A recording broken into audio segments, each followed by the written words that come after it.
اور جب اس کتاب کو سنتے ہیں جو اس پیغمبر محمد صلی اللہ علیہ وآلہ وسلم پر نازل ہوئی تو تم دیکھتے ہو کہ ان کی آنکھوں سے آنسو جاری ہو جاتے ہیں، اس لیے کہ انہوں نے حق بات پہچان لی اور یہ اللہ کی جناب میں عرض کرتے ہیں کہ اے پروردگار، ہم ایمان لے آئے سو تو ہم کو ماننے والوں میں لکھ لے، اور ہمیں کیا ہوا ہے کہ اللہ پر اور حق بات پر جو ہمارے پاس آئی ہے ایمان نہ لائیں، اور ہم امید رکھتے ہیں کہ ہمارا پروردگار ہم کو نیک بندوں کے ساتھ بہشت میں داخل کرے گا۔ بس اللہ نے ان کو اس کہنے کے سبب بہشت کے باغ عطا فرمائے جن کے نیچے نہریں بہہ رہی ہیں، یہ ہمیشہ ان میں رہیں گے، اور نیکوکاروں کا یہی صلہ ہے۔ اور جن لوگوں نے کفر کیا اور ہماری آیتوں کو جھٹلایا وہ جہنمی ہیں۔ مومنوں، جو پاکیزہ چیزیں اللہ نے تمہارے لیے حلال کی ہیں ان کو حرام نہ کرو، اور حد سے نہ بڑھو کہ اللہ حد سے بڑھنے والوں کو دوست نہیں رکھتا، اور جو حلال و طیب روزی اللہ نے تم کو دی ہے اسے کھاؤ، اور اللہ سے جس پر ایمان رکھتے ہو ڈرتے رہو۔ اللہ تمہاری بے ارادہ قسموں پر تم سے مواخذہ نہیں کرے گا، لیکن پختہ قسموں پر جن کے خلاف کرو گے مواخذہ کرے گا۔ تو اس کا کفارہ 10 ناداروں کو اوسط درجے کا کھانا کھلانا ہے جو تم اپنے اہل و عیال کو کھلاتے ہو، یا ان کو کپڑے دینا، یا ایک غلام آزاد کرنا، اور جس کو یہ میسر نہ ہو وہ 3 روزے رکھے۔ یہ تمہاری قسموں کا کفارہ ہے جب تم قسم کھا لو اور اسے توڑ دو، اور اپنی قسموں کی حفاظت کرو۔ اس طرح اللہ تمہارے سمجھانے کے لیے اپنی آیتیں کھول کھول کر بیان فرماتا ہے تاکہ تم شکر کرو۔ اے ایمان والو، شراب اور جوا اور بت اور پانسے یہ سب ناپاک کام اعمال شیطان سے ہیں، سو ان سے بچتے رہنا تاکہ تم کامیاب ہو جاؤ۔ شیطان تو یہ چاہتا ہے کہ شراب اور جوئے کے سبب تمہارے آپس میں دشمنی اور رنجش ڈلوا دے، اور تمہیں اللہ کی یاد سے اور نماز سے روک دے۔ تو کیا تم لوگ ان کاموں سے باز آؤ گے؟ اور اللہ کی فرما برداری اور رسول کی اطاعت کرتے رہو اور ڈرتے رہو۔ اب اگر منہ پھیرو گے تو جان رکھو کہ ہمارے پیغمبر کے ذمے تو صرف پیغام کا کھول کر پہنچا دینا ہے۔ جو لوگ ایمان لائے اور نیک عمل کرتے رہے ان پر ان چیزوں کا کچھ گناہ نہیں جو وہ کھا چکے، جبکہ انہوں نے پرہیز کیا اور ایمان لائے اور نیک کام کیا، پھر پرہیز کیا اور ایمان لائے، پھر پرہیز کیا اور نیکوکاری کی، اور اللہ نیکوکاروں کو دوست رکھتا ہے۔ مومنوں، کسی قدر شکار سے جن کو تم ہاتھوں اور نیزوں سے حاصل کر سکو اللہ تمہاری آزمائش کرے گا، یعنی حالت احرام میں شکار کی ممانعت سے، تاکہ معلوم کرے کہ اس سے غائبانہ کون ڈرتا ہے۔ سو جو اس کے بعد زیادتی کرے تو اس کے لیے دکھ دینے والا عذاب تیار ہے۔ مومنوں، جب تم احرام کی حالت میں ہو تو شکار کے جانور نہ مارنا، اور جو تم میں سے جان بوجھ کر اسے مارے تو یا تو اس کا بدلہ دے، اور وہ یہ ہے کہ اسی طرح کا چوپایا جسے تم میں سے 2 معتبر شخص مقرر کر دیں قربانی کرے، اور یہ قربانی کعبے پہنچائی جائے، یا کفارہ دے اور وہ مسکینوں کو کھانا کھلانا ہے، یا اس کے برابر روزے رکھے تاکہ اپنے کام کی سزا کا مزہ چکھے۔ اور جو پہلے ہو چکا وہ اللہ نے معاف کر دیا، اور جو پھر ایسا کام کرے گا تو اللہ اس سے انتقام لے گا، اور اللہ غالب ہے، انتقام لینے والا ہے۔ تمہارے لیے دریا کی چیزوں کا شکار اور ان کا کھانا حلال کر دیا گیا ہے، یعنی تمہارے اور مسافروں کے فائدے کے لیے، اور جنگل کی چیزوں کا شکار جب تک تم احرام کی حالت میں ہو تم پر حرام ہے۔ اور اللہ سے جس کے پاس تم سب جمع کیے جاؤ گے ڈرتے رہو۔ اللہ نے عزت کے گھر یعنی کعبے کو لوگوں کے لیے موجب قیام بنایا ہے، اور عزت کے مہینے کو اور قربانی کے جانور کو اور ان جانوروں کو جن کے گلے میں پٹے بندھے ہوں، یہ اس لیے کہ تم جان لو کہ جو کچھ آسمانوں میں اور جو کچھ زمین میں ہے اللہ سب کو جانتا ہے، اور یہ کہ اللہ کو ہر چیز کا علم ہے۔ جان رکھو کہ اللہ سخت عذاب دینے والا ہے، اور یہ کہ اللہ بخشنے والا ہے، مہربان بھی ہے۔ پیغمبر کے ذمے تو صرف پیغام پہنچا دینا ہے، اور جو کچھ تم ظاہر کرتے ہو اور جو کچھ مخفی کرتے ہو اللہ کو سب معلوم ہے۔ کہہ دو کہ ناپاک چیزیں اور پاک چیزیں برابر نہیں ہوتی، گو ناپاک چیزوں کی کثرت تمہیں اچھی ہی لگے۔ تو عقل والو، اللہ سے ڈرتے رہو تاکہ کامیاب ہو جاؤ۔ مومنوں، ایسی چیزوں کے بارے میں مت سوال کرو کہ اگر ان کی حقیقتیں تم پر ظاہر کر دی جائیں تو تمہیں بری لگیں، اور اگر قرآن کے نازل ہونے کے ایام میں ایسی باتیں پوچھو گے تو تم پر ظاہر بھی کر دی جائیں گی۔ اب تو اللہ نے ایسی باتوں کے پوچھنے سے درگزر فرمایا ہے، اور اللہ بخشنے والا ہے، بردبار ہے۔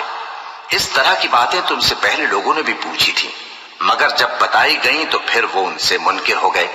اللہ نے نہ تو کوئی بحیرہ مقرر کیا ہے، اور نہ کوئی صاحبہ، اور نہ کوئی وسیلہ، اور نہ کوئی حامی، لیکن کافر اللہ پر جھوٹ باندھتے ہیں، اور یہ اکثر عقل سے کام نہیں لیتے۔ اور جب ان لوگوں سے کہا جاتا ہے کہ جو کتاب اللہ نے نازل فرمائی ہے اس کی طرف اور پیغمبر کی طرف رجوع کرو، تو کہتے ہیں کہ جس طریق پر ہم نے اپنے باپ دادا کو پایا ہے وہی ہمیں کافی ہے۔ بھلا اگر ان کے باپ دادا نہ تو کچھ جانتے ہوں اور نہ سیدھے رستے پر ہوں تب بھی؟ اے ایمان والو، اپنے آپ کو سنبھالے رہو، جب تم ہدایت پر ہو تو کوئی گمراہ تمہارا کچھ بگاڑ نہیں سکتا۔ تم سب کو اللہ کی طرف لوٹ کر جانا ہے، اس وقت وہ تم کو تمہارے سب کاموں سے جو دنیا میں کیے تھے آگاہ کرے گا اور ان کا بدلہ دے گا۔ مومنو، جب تم میں سے کسی کی موت آ موجود ہو تو شہادت کا نصاب یہ ہے کہ وصیت کے وقت تم مسلمانوں میں سے 2 مرد عادل یعنی صاحب اعتبار گواہ ہوں، یا اگر مسلمان نہ ملیں اور تم سفر کر رہے ہو اور اس وقت تم پر موت کی مصیبت واقع ہو تو کسی دوسرے مذہب کے 2 شخصوں کو گواہ کر لو۔ اگر تم کو ان گواہوں کی نسبت کچھ شک ہو تو ان کو عصر کی نماز کے بعد کھڑا کرو، اور دونوں اللہ کی قسمیں کھائیں کہ ہم شہادت کا کچھ عوض نہیں لیں گے، گو ہمارا رشتہ دار ہی ہو، اور نہ ہم اللہ کی شہادت کو چھپائیں گے۔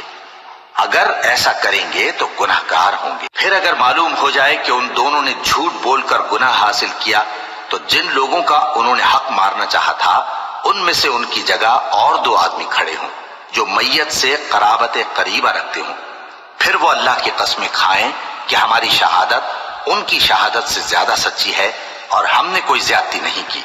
ایسا کیا ہو تو ہم بے انصاف ہیں۔ اس طریق سے بہت قریب ہے کہ یہ لوگ صحیح شہادت دیں، یا اس بات سے خوف کریں کہ ہماری قسمیں بھی ان کی قسموں کے بعد رد کر دی جائیں گی۔ اور اللہ سے ڈرو اور اس کے احکام کو توجہ سے سنو، اور اللہ نافرمان لوگوں کو ہدایت نہیں دیتا۔ وہ دن یاد رکھنے کے لائق ہے جس دن اللہ پیغمبروں کو جمع کرے گا، پھر ان سے پوچھے گا کہ تمہیں کیا جواب ملا تھا۔ وہ عرض کریں گے کہ ہمیں کچھ معلوم نہیں، تو ہی غیب کی باتوں سے واقف ہے۔ جب اللہ عیسیٰ سے فرمائے گا کہ اے عیسیٰ ابن مریم، میرے ان احسانوں کو یاد کرو جو میں نے تم پر اور تمہاری والدہ پر کیے،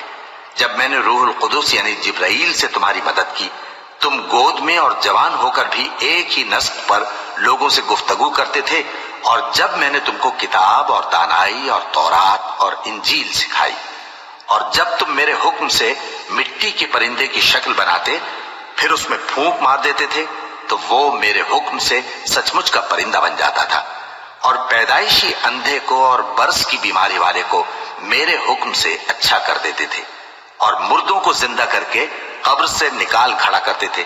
اور جب میں نے بنی اسرائیل کے ہاتھوں کو تم سے روک دیا جب تم ان کے پاس کھلے ہوئے نشان لے کر آئے تو جو ان میں سے کافر تھے کہنے لگے کہ یہ تو کھلا جادو ہے۔ اور جب میں نے حواریوں کی طرف حکم بھیجا کہ مجھ پر اور میرے پیغمبر پر ایمان لاؤ، وہ کہنے لگے کہ پروردگار، ہم ایمان لائے، تو شاہد رہی ہو کہ ہم فرما بردار ہیں۔ وہ قصہ بھی یاد کرو جب حواریوں نے کہا کہ اے عیسیٰ ابن مریم، کیا آپ کا پروردگار ایسا کر سکتا ہے کہ ہم پر آسمان سے کھانے کا خوان نازل کرے؟ فرمایا، اگر ایمان رکھتے ہو تو اللہ سے ڈرو۔ وہ بولے کہ ہماری یہ خواہش ہے کہ ہم اس میں سے کھائیں اور ہمارے دل تسلی پائیں اور ہم جان لیں کہ آپ نے ہم سے سچ کہا ہے اور ہم اس خوان کے نزول پر گواہ رہیں۔ تب عیسیٰ ابن مریم نے دعا کی کہ اے ہمارے پروردگار، ہم پر آسمان سے خوان نازل فرما کہ ہمارے لیے وہ دن عید قرار پائے، یعنی ہمارے اگلوں اور پچھلوں سب کے لیے، اور وہ تیری طرف سے نشانی ہو، اور ہمیں رزق دے اور تو بہترین رزق دینے والا ہے۔ اللہ نے فرمایا، میں تم پر ضرور خوان نازل فرماؤں گا، مگر جو اس کے بعد تم میں سے کفر کرے گا اسے ایسا عذاب دوں گا کہ اہل عالم میں کسی کو ایسا عذاب نہ دوں گا۔ اور اس وقت کو بھی یاد رکھو جب اللہ فرمائے گا کہ اے عیسیٰ ابن مریم، کیا تم نے لوگوں سے کہا تھا کہ اللہ کے سوا مجھے اور میری والدہ کو معبود مقرر کرو؟ وہ کہیں گے کہ تو پاک ہے، مجھے کب شایع تھا کہ میں ایسی بات کہتا جس کا مجھے کچھ حق نہیں؟ اگر میں نے ایسا کہا ہوگا تو تجھ کو معلوم ہوگا ان کو اور زیادہ دیں گے۔ تو جو ظالم تھے انہوں نے اس لفظ کو جس کا ان کو حکم دیا تھا بدل کر اس کی جگہ اور لفظ کہنا شروع کیا، بس ہم نے ان ظالموں پر آسمان سے عذاب نازل کیا کیونکہ نافرمانیاں کیے جاتے تھے۔ اور جب موسیٰ نے اپنی قوم کے لیے ہم سے پانی مانگا تو ہم نے کہا کہ اپنی لاٹھی پتھر پر مارو۔ انہوں نے لاٹھی ماری تو اس میں سے 12 چشمے پھوٹ نکلے اور تمام لوگوں نے اپنا اپنا گھاٹ معلوم کر کے پانی پی لیا۔ ہم نے حکم دیا کہ اللہ کی عطا فرمائی ہوئی روزی کھاؤ اور پیو اور زمین میں فساد نہ کرتے پھرنا۔ اور جب تم نے کہا کہ موسیٰ ہم سے ایک ہی کھانے پر صبر نہیں ہو سکتا تو اپنے پروردگار سے دعا کیجئے کہ ترکاری اور ککڑی اور گیہوں اور مسور اور پیاز وغیرہ جو نباتات زمین سے اگتی ہیں ہمارے لیے پیدا کر دے۔ انہوں نے کہا کہ عمدہ چیزیں چھوڑ کر ان کے بدلے ناقص چیزیں کیوں چاہتے ہو؟ اگر یہی چیزیں مطلوب ہیں تو کسی شہر میں جا اترو، وہاں جو مانگتے ہو مل جائے گا۔ اور آخر کار ذلت و رسوائی اور محتاجی و بے نوائی ان سے چمٹا دی گئی اور وہ اللہ کے غضب میں گرفتار ہو گئے۔ یہ اس لیے کہ وہ اللہ کی آیتوں سے انکار کرتے تھے اور اس کے نبیوں کو ناحق قتل کر دیتے تھے، یعنی اس لیے کہ نافرمانی کیے جاتے اور حد سے بڑھے جاتے تھے۔ جو لوگ مسلمان ہیں یا یہودی یا عیسائی یا ستارہ پرست، یعنی کوئی شخص کسی قوم و مذہب کا ہو، جو اللہ اور روز قیامت پر ایمان لائے گا اور عمل نیک کرے گا تو ایسے لوگوں کو ان کے اعمال کا صلہ اللہ کے ہاں ملے گا اور قیامت کے دن ان کو نہ کسی طرح کا خوف ہوگا اور نہ وہ غمناک ہوں گے۔ اور جب ہم نے تم سے عہد کر لیا اور کوہ طور کو تم پر اٹھا کھڑا کیا اور حکم دیا کہ جو کتاب ہم نے تم کو دی ہے اس کو زور سے پکڑے رہو اور جو اس میں لکھا ہے اسے یاد رکھو تاکہ عذاب سے محفوظ رہو، پھر تم اس کے بعد عہد سے پھر گئے، سو اگر تم پر اللہ کا فضل اور اس کی مہربانی نہ ہوتی تو تم خسارے میں پڑ گئے ہوتے۔ اور تم ان لوگوں کو خوب جانتے ہو جو تم میں سے ہفتے کے دن مچھلی کا شکار کرنے میں حد سے تجاوز کر گئے تھے، تو ہم نے ان سے کہا کہ ذلیل و خوار بندر ہو جاؤ، اور اس قصے کو اس وقت کے لوگوں کے لیے اور جو ان کے بعد آنے والے تھے عبرت اور پرہیزگاروں کے لیے نصیحت بنا دیا۔ اور جب موسیٰ نے اپنی قوم کے لوگوں سے کہا کہ اللہ تم کو حکم دیتا ہے کہ ایک بیل ذبح کرو، وہ بولے کیا تم ہم سے ہنسی کرتے ہو؟ موسیٰ نے کہا کہ میں اللہ کی پناہ مانگتا ہوں کہ نادان بنوں۔ انہوں نے کہا کہ اپنے پروردگار سے التجا کیجئے کہ وہ ہمیں یہ بتائے کہ وہ بیل کس طرح کا ہو۔ موسیٰ نے کہا پروردگار فرماتا ہے کہ وہ بیل نہ تو بوڑھا ہو اور نہ بچڑا بلکہ ان کے درمیان یعنی جوان ہو، سو جیسا تم کو حکم دیا گیا ہے ویسا کرو۔ انہوں نے کہا اپنے پروردگار سے درخواست کیجئے کہ ہم کو یہ بھی بتا دے کہ اس کا رنگ کیسا ہو۔ موسیٰ نے کہا پروردگار فرماتا ہے کہ اس کا رنگ گہرا زرد ہو کہ دیکھنے والوں کے دل کو خوش کر دیتا ہو۔ انہوں نے کہا اب کے پروردگار سے پھر درخواست کیجئے کہ ہم کو بتا دے کہ وہ اور کس کس طرح کا ہو، کیونکہ بہت سے بیل ہمیں ایک دوسرے کے مشابہ معلوم ہوتے ہیں، اور اللہ نے چاہا تو ہمیں ٹھیک بات معلوم ہو جائے گی۔ موسیٰ نے کہا کہ اللہ فرماتا ہے کہ وہ بیل کام میں لگا ہوا نہ ہو، نہ تو زمین جوتتا ہو اور نہ کھیتی کو پانی دیتا ہو، بے عیب ہو، اس میں کسی طرح کا داغ نہ ہو۔ کہنے لگے اب تم نے سب باتیں درست بتا دی۔ غرض بڑی مشکل سے انہوں نے اس بیل کو ذبح کیا جبکہ وہ ایسا کرنے والے لگتے نہ تھے۔ اور جب تم نے ایک شخص کو قتل کیا تو اس میں باہم جھگڑنے لگے، حالانکہ جو بات تم چھپا رہے تھے اللہ اس کو ظاہر کرنے والا تھا۔ چنانچہ ہم نے کہا کہ اس بیل کا کوئی سا ٹکڑا مقتول کو مارو، اس طرح اللہ مردوں کو زندہ کرتا ہے اور تم کو اپنی قدرت کی نشانیاں دکھاتا ہے تاکہ تم سمجھو۔ پھر اس کے بعد تمہارے دل سخت ہو گئے گویا وہ پتھر ہیں یا ان سے بھی زیادہ سخت، اور پتھر تو بعضے ایسے ہوتے ہیں کہ ان میں سے چشمے پھوٹ نکلتے ہیں اور بعضے ایسے ہوتے ہیں کہ پھٹ جاتے ہیں اور ان میں سے پانی نکلنے لگتا ہے، اور بعضے ایسے ہوتے ہیں کہ اللہ کے خوف سے گر پڑتے ہیں، اور اللہ تمہارے کرتوتوں سے بے خبر نہیں۔ مومنو کیا تم امید رکھتے ہو کہ یہ لوگ تمہارے دین کے قائل ہو جائیں گے؟ حالانکہ ان میں سے کچھ لوگ کلام اللہ یعنی تورات کو سنتے پھر اس کے سمجھ لینے کے بعد اس کو جان بوجھ کر بدل دیتے رہے ہیں، اور یہ لوگ جب مومنوں سے ملتے ہیں تو کہتے ہیں ہم ایمان لے آئے ہیں، اور جس وقت تنہائی میں ایک دوسرے سے ملتے ہیں تو کہتے ہیں جو بات اللہ نے تم پر ظاہر فرمائی ہے وہ تم ان کو اس لیے بتائے دیتے ہو کہ قیامت کے دن اسی کے حوالے سے تمہارے پروردگار کے سامنے تم کو الزام دیں۔ کیا تم سمجھتے نہیں؟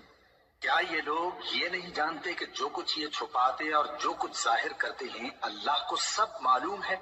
اور بعض ان میں ان پڑھ ہیں کہ اپنی آرزوؤں کے سوا اللہ کی کتاب سے واقف ہی نہیں، اور وہ صرف اٹکل سے کام لیتے ہیں۔ سو ان لوگوں پر افسوس ہے جو اپنے ہاتھ سے کتاب لکھتے ہیں اور کہتے یہ ہیں کہ یہ اللہ کے پاس سے آئی ہے تاکہ اس کے عوض تھوڑی سی قیمت یعنی دنیاوی منفعت حاصل کریں۔ سو ان پر افسوس ہے اس لیے کہ بے اصل باتیں اپنے ہاتھ سے لکھتے ہیں،